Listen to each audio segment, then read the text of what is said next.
What do you see as the most pressing health challenges women face today? Human rights, because our ability to have bodily autonomy is related to our health. And as we see in the States, they've criminalized women's health care, sexual health care.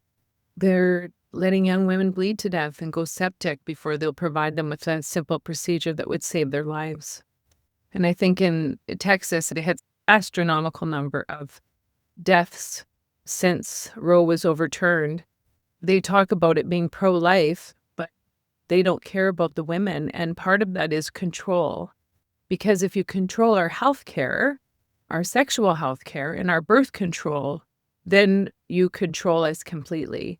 And so what is the biggest challenge? Access to contraception and sexual health care. And that is completely non-negotiable in the system.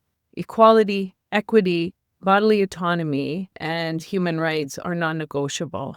And so, watching all these young women die for no reason is ridiculous. Like, women have died from a tubal pregnancy, and that's not even viable. So when they tell me that it's pro-life, but they're willing to allow that woman to have their fallopian tubes burst and go septic and lose the ability to have a child again or lose their life, tells me that, men need to get out of our wombs and get out of our doctor's offices because, if you take birth control away, then that removes our ability to really continue our education or participate in the workforce, which is what our mothers and older suffered from, right?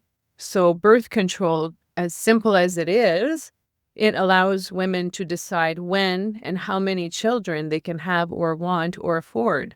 And so without having access to mental health or sexual health care, you've actually shoved women into poverty when we're already making less money per hour per man, where you watch the States and there's all this big DEI thing and, but those days are gone. Built in the system, 50% of the jobs are women and 50% of the jobs are minority. So really, everybody has a quarter of the pie because there's enough jobs for everybody if we actually build a system that we're going towards. And so, yeah, to me, the biggest barrier is men blocking our ability to access care.